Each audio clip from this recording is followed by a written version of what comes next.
Hola a todos. Mi último vídeo ha resultado ser uno de los más controversiales. Preguntaba, ¿quiere Jesús que le oremos directamente? Con base en las Escrituras, llegué a la conclusión de que la respuesta a esa pregunta era un absoluto no. Pero a mucha gente le causó mucha molestia esta conclusión. Sentían que yo había sido arbitrario y divisivo al decir que estaba mal orar a Jesús. Criticaron el tono de ese video, afirmando que era despectivo y frívolo hacia los que tenían puntos de vista opuestos y que les recordaba el comportamiento de la Watchtower. Temían que pudiera estar manipulando a creyentes que desean sinceramente orar a Jesús y que estaba haciendo de lado el énfasis bíblico en la unidad y la inclusividad. Unidad e inclusividad. Ahora, ahí hay un poco de razonamiento de la Watchtower para usted. He descubierto que cuando se le acusa de algo, a menudo las personas que hacen la acusación están haciendo la misma cosa que están acusando de hacer. Se llama proyección, y lo vemos todo el tiempo. Por ejemplo, el último vídeo, ¿quiere Jesús que le oremos a Él?, nació de la necesidad de resolver una disputa en un par de nuestros grupos de estudio bíblico en línea. Algunos insistían en orar a Jesús en nombre del grupo, aunque sabían que era molesto, a la mayoría presente en la reunión. Por supuesto, los que insistían en orar a Jesús podrían simplemente haber orado al Padre Celestial mientras estaban en el grupo y evitar ser divisivos. Nadie les impedía orar a Jesús en su tiempo libre, pero no. Tenían que insistir en imponer sus puntos de vista al grupo, causando muchas molestias y confrontaciones. Por la información que he estado recibiendo a través de comentarios, correos electrónicos y mensajes, insistiendo en orar a Jesús, es claramente una cuestión muy emocional. Parece que se ha tocado una fibra sensible al explicar lo que dice la Biblia sobre la oración y cómo se aplica solo a Dios. Típico de este sentimiento son estas palabras de un hermano conocido. Todo comenzó una noche cuando estaba leyendo el Apocalipsis capítulos 4 y 5, cuando me di cuenta de que nunca había dicho gracias a Jesús por haber muerto en mi lugar. Así que esa misma noche, todavía como testigo de Jehová por primera vez en mi vida, me arrodillé ante Jesús y lo acepté como mi Salvador y Rey. A partir de ese momento, mi vida empezó a cambiar y solo supe que era hijo de Dios, que necesitaba participar en el memorial y así sucesivamente. Para mí, todo cambió cuando recé a Jesús. Ahora, no es mi deseo desanimar a nadie, pero ¿es la forma en que algo te hace sentir la base para distinguir entre lo bueno y lo malo? Todos hemos oído a la gente justificar un estilo de vida particular diciendo, ¿cómo podría estar mal algo que se siente tan bien? ¿Estoy diciendo que no debemos sentirnos bien cuando hacemos lo que es bíblicamente correcto? Por supuesto que no.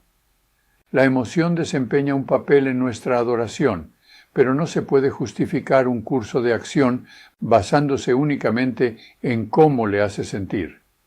Si lo hace, entonces está haciendo de sus sentimientos y deseos la medida de lo correcto y lo incorrecto. Pero no deberíamos dejar eso en manos de Dios para que nos diga lo que está bien y lo que está mal. Pero demos otro vistazo razonado a la cuestión de orar a Jesús y hagamos otra pregunta lógica. He aquí la pregunta importante, puesto que la Biblia nos dice que oremos a Dios, nuestro Padre Celestial, pero nunca nos dice que oremos a nadie más, incluido Jesús. ¿Por qué la gente lucha tanto para justificar el orar a Jesús, incluso hasta el punto de causar división dentro de grupos cristianos? ¿Qué espíritu motiva a esas personas a promover la oración a Jesús? Unos que utilizan los partidarios de la oración a Jesús es que la oración es solo una forma de comunicación. Entonces, ¿cuál es el problema? Señalarán a Esteban, que tuvo una visión cuando estaba siendo apedreado hasta la muerte en la que vio a Jesús de pie a la derecha de Dios y le llamó. Esta gente preguntará, ¿no se nos permite hablar con nuestro hermano el Señor Jesús como hablamos con cualquier otra persona? ¿No es la oración simplemente una forma de comunicación?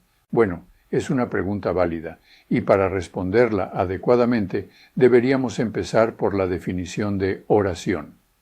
Dictionary.com define la oración como una petición devota a Dios, una comunicación espiritual con Dios, el acto o la práctica de orar a Dios. Entonces, ¿qué distingue la oración de cualquier otra forma de comunicación? Es que se hace a Dios.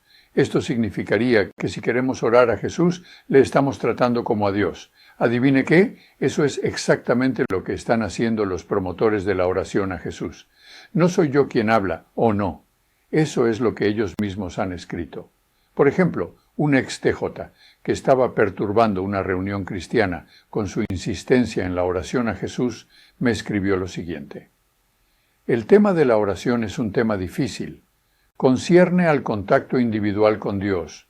Concierne a nuestra espiritualidad. La oración es una conversación con Dios y una forma de culto, adoración, petición y acción de gracias. Si un cristiano no cree que Jesús es ahora Dios, no tendrá el valor de hablar con Jesús y acercarse a Él en oración. Otro extestigo de Jehová, aquel que es emocional en la apelación que leímos antes, me respondió escribiendo, «Yo no enseño que Jesús y Dios sean las mismas personas. Tampoco enseño que exista un tercer persona de Dios. No soy yo, sino la Biblia, la que llama Dios a Jesús en varios lugares». En realidad, Jesús no es llamado Dios en varios lugares, pero ese no es el punto aquí. Este antiguo TJ, aunque niega la creencia en la Trinidad e incluso distingue entre Jesús y Dios, continúa en la misma línea, llamando Dios a Jesús. Una tercera persona acaba de escribirme diciendo, Jehová hizo de Jesús mi Dios. Esta persona siempre escribe en minúsculas, no sé muy bien por qué. Una cuarta persona, tras acusarme de ser como la Watchtower, escribió, sin seguir a los hombres y solo por el estudio de las Escrituras y con la ayuda del Espíritu Santo, se hace evidente que Jesús es definitivamente Dios. Es curioso, yo no sigo a los hombres, como los que promueven la Trinidad, y estudio solo las Escrituras, y me gusta pensar que el Espíritu Santo también me ayuda, pero he llegado a la conclusión opuesta a la de este compañero. La oración es comunicación con Dios. Todo lo que puedo decir en la oración también se lo puedo decir a cualquier hombre. Puedo hablar con un hombre, rogarle ayuda, suplicarle, alabarle, darle las gracias. Ya se hace usted la idea. Pero hablarle a Dios de alguna o de todas esas cosas es diferente. La comunicación con Dios es la oración. Esa es la distinción. Entonces, para justificar el orar a Jesús, tengo que convertirlo en Dios. Y eso es exactamente lo que hacen estas personas. No están simplemente tratando de promover la oración a Jesús. Intentan promover a Jesús como Dios. ¿Y a dónde les llevará eso? Podemos obtener nuestra respuesta de la historia. En 325 EC, en el Concilio de Nicea, y con el apoyo del emperador romano pagano Constantino, los líderes cristianos consagraron la divinidad de Cristo invocando el término homoousios, griego, de una sola sustancia, en una declaración oficial de fe conocida como el Credo de Nicea. Así que aquí Jesús fue elevado a la divinidad basándose en la creencia de que estaba hecho de la misma materia que Dios. Más sobre esto más adelante. Pasaría otro medio siglo antes de que la Trinidad fuera establecida por el Concilio de Constantinopla en el 381, cuando se añadió el Espíritu Santo a la mezcla. Todos los retorcidos argumentos escriturales utilizados para justificar el credo de Nicea se utilizan ahora por la gente que está convirtiendo a Jesús en Dios para poder justificar el orarle. Es preocupante, ¿verdad? La principal pregunta que me viene a la mente, y quizá también a la suya, es ¿por qué esta gente intenta tanto justificar algo que no es bíblico? Que Jesús no es Dios se afirma muy claramente una y otra vez en los escritos del Nuevo Testamento. Podemos empezar con las palabras del propio Jesús. Dijo a María Magdalena, Jesús le dijo, no me detengas, porque todavía no he vuelto al Padre. Ve más bien a mis hermanos y diles, vuelvo a mi Padre, que es Padre de ustedes, a mi Dios, que es Dios de ustedes. Juan 20:17, NVI. Si era Dios, seguro que Jesús perdió una gran oportunidad para decírselo a sus discípulos. Podría haber dicho: «Deja de aferrarte a mí, mujer, ¿no sabes que soy Dios? Ve y dile a todo el mundo esta verdad».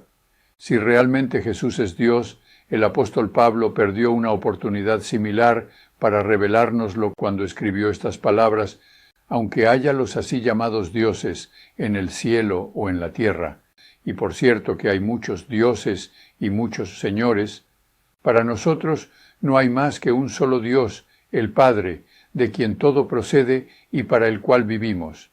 Y no hay más que un solo Señor, Jesucristo, por quien todo existe y por medio del cual vivimos.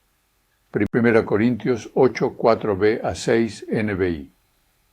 La evidencia en las Escrituras de que hay un solo Dios, el Padre, es abrumadora. La distinción entre Dios y Jesús está en todas partes. Estos son solo 3 de muchos ejemplos. Que Dios nuestro Padre y el Señor Jesucristo les concedan gracia y paz.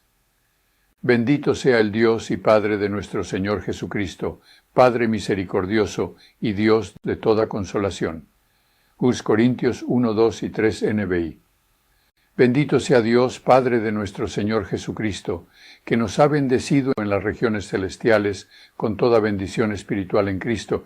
Dios nos escogió en Él antes de la creación del mundo, para que vivamos en santidad y sin mancha delante de Él. En amor nos predestinó para ser adoptados como hijos suyos por medio de Jesucristo, según el buen propósito de su voluntad. Efesios 1, 3 a 5. Pablo, apóstol no por investidura ni mediación humana, sino por Jesucristo y por Dios Padre, que lo levantó de entre los muertos. Que Dios nuestro Padre y el Señor Jesucristo les concedan gracia y paz. Gálatas 1, 1 y 3.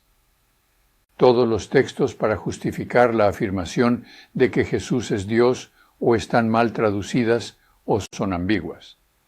Un versículo ambiguo es el caldo de cultivo de la eisegesis.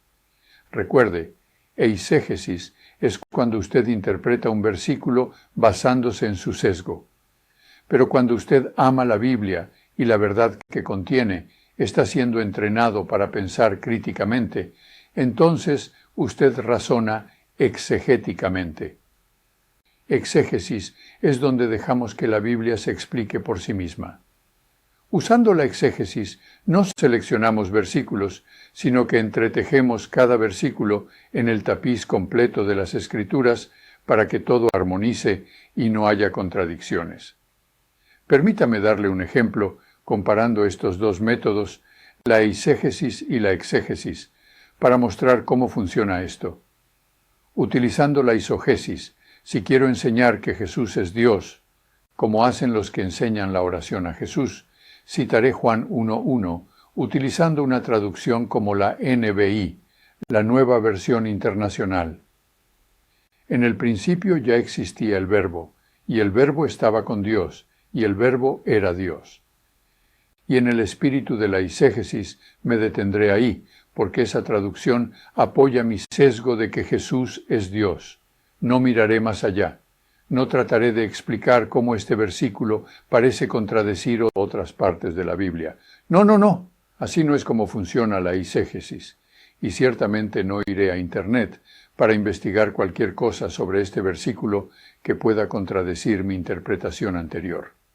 Si lo hiciera, podría encontrarme con este documento que enumera más de 100 traducciones de la Biblia que datan de hasta antes del Concilio de Nicea, traduciendo Juan 1:1 como, entre otras frases, la palabra era un Dios. Pondré un enlace a esa investigación en el campo de descripción de este vídeo. Consta de 37 páginas de investigación y considera todos los argumentos que apoyan el punto de vista trinitario de Juan 1:1. Le recomiendo que lo examine en detalle. Pero ahora razonamos exegéticamente, es decir, aplicamos nuestro pensamiento crítico y encontramos la respuesta que armoniza con todo lo que enseñan las Escrituras. Por ejemplo, podemos ver que la interpretación de la NBI de Juan 1:1 es errónea porque no armoniza con Mateo 28:18, que dice: Jesús se acercó entonces a ellos y dijo: «Se me ha dado toda autoridad en el cielo y en la tierra». Aquí es donde entra en juego el pensamiento crítico. Bien, si la interpretación de la NBI de Juan 1:1 es exacta, entonces Jesús era Dios en el principio. Eso significa que siempre tuvo toda la autoridad como Dios desde antes del principio de los tiempos. Entonces, ¿cómo pudo decir después de su resurrección que toda autoridad le había sido dada? Si Jesús ya era Dios desde el principio de los tiempos, entonces Dios le dio toda autoridad, porque Dios no tenía toda la autoridad hasta ese momento. Es un desorden. ¿Por qué la gente de Jesús es Dios está dispuesta a tragarse semejante disparate? Otra premisa importante para la gente de Jesús es Dios se remonta al Concilio de Nicea, y es que comparten la misma naturaleza, o son de la misma sustancia. Esta es una premisa falsa y muy tonta. Es donde se va la arrogancia humana, el orgullo extremo. Dios Todopoderoso, el Creador de toda la materia, el Hacedor de cada elemento, de cada sustancia, ¿tiene Dios mismo una sustancia?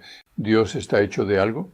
El término naturaleza se refiere a lo que es natural, lo que ha sido creado.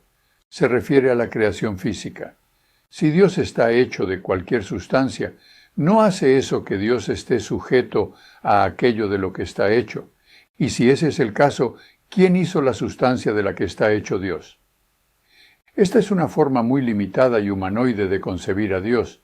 No podemos entender nada de Dios más que lo que nos ha dicho en términos que nosotros, humanos limitados, podemos entender. La Biblia utiliza el lenguaje antropomórfico para ayudarnos a relacionarnos con cosas que están muy por encima de nosotros. No podemos comprender a Dios materialmente, ni siquiera espiritualmente. Utilizamos términos como sustancia y naturaleza, pero sencillamente pueden aplicarse. Dios está fuera de todo lo que conocemos como seres físicos. El término utilizado para describirlo bíblicamente es espíritu, que significa en el idioma griego antiguo: Dios es aliento. Lo que Dios hace con esa palabra es dándonos algo que podemos captar dentro de nuestra limitada capacidad humana. La respiración es algo que podemos sentir, pero que no podemos ver. Si quiere entender a Dios, no piense en algo físico. En su lugar, piense en lo que inspiró al último escritor de la Biblia: el que no ama no conoce a Dios, porque Dios es amor. 1 Juan 4:8 NPA. Juan nos dice que Dios es amor, así que cuando Dios hizo a los ángeles, los hizo a su imagen, pero no de su materia, porque Dios no tiene materia de la que esté hecho, y cuando formó a los humanos de los elementos comunes que se encuentran en el suelo, nos hizo materiales. Nos hizo a su imagen, pero de nuevo, no de su materia, porque no es de carne y hueso. Dios es amor. Y así, los ángeles hechos a su imagen reflejan la cualidad divina del amor. Y del mismo modo, estamos hechos a su imagen y podemos mostrar amor. Podría entrar en todas las escrituras que los promotores de Jesús es Dios utilizan para justificar sus enseñanzas, pero usted tiene Internet. Puede buscarlos usted mismo e investigar por su cuenta. Esto nos lleva a la pregunta final. ¿Por qué las personas que se han liberado de la esclavitud de los hombres, como los extestigos de Jehová, vuelven a caer presa de la esclavitud de personas con sus propias creencias e ideas religiosas? La gente siempre tiene una razón para lo que hace, pero ¿es una buena razón o una mala? En el siglo I existía un grupo de cristianos que ahora llamamos judaizantes. Eran cristianos que trataban de convencer a sus hermanos gentiles de que se circuncidaran porque temían la persecución de sus compatriotas, los judíos, que se oponían al cristianismo.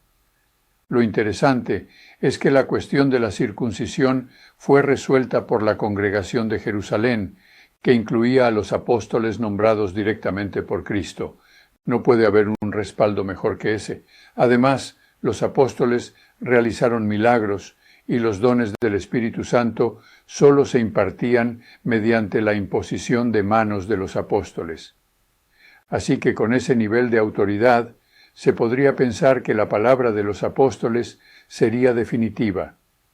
Sin embargo, esto no disuadió a los judaizantes de seguir difundiendo su venenosa enseñanza de que los cristianos gentiles debían circuncidarse. Esos judaizantes permitían que el miedo a la persecución y el deseo de ser aceptados por la comunidad para motivarlos a difundir una falsa enseñanza para socavar la fe de los discípulos de Cristo.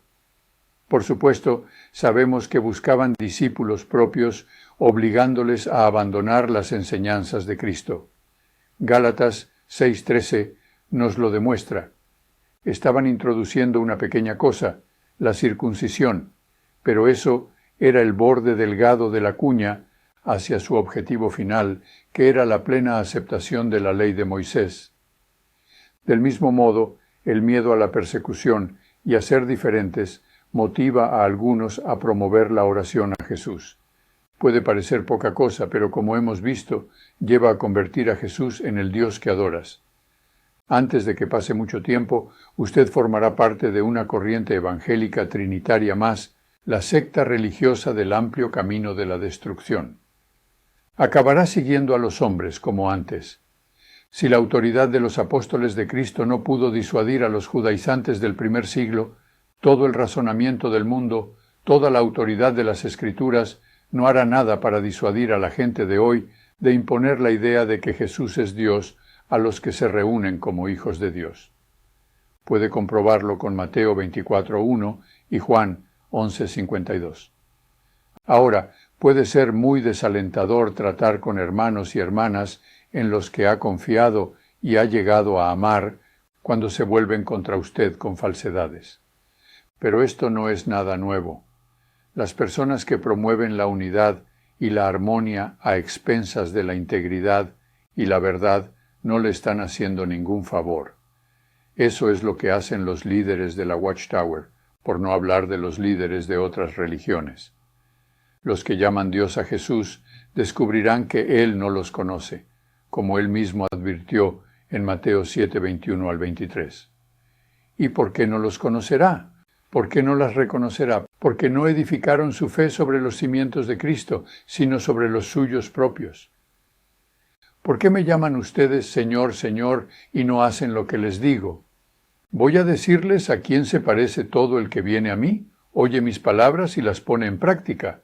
Se parece a un hombre que al construir una casa cavó bien hondo y puso el cimiento sobre la roca. De manera que cuando vino una inundación, el torrente azotó aquella casa, pero no pudo ni siquiera hacerla tambalear porque estaba bien construida. Pero el que oye mis palabras y no las pone en práctica, se parece a un hombre que construyó una casa sobre tierra y sin cimientos. Tan pronto como la azotó el torrente, la casa se derrumbó y el desastre fue terrible. Lucas 6:46 a 49, NBI. Reflexione un momento sobre las palabras de Jesús. ¿Le escucha y le obedece? La pregunta del vídeo anterior es, ¿quiere Jesús que le oremos directamente? Bueno, ¿lo quiere? ¿Te dice que le ores directamente? No. Pero sí te dice que ores a Dios como su Padre. ¿Estás escuchando? Dios o Padre Celestial te ha dicho que escuches a Jesús. Este es mi Hijo, el amado. Escuchadle. Dios llama a Jesús su Hijo. Entonces, ¿por qué convierte a Jesús en Dios? Gracias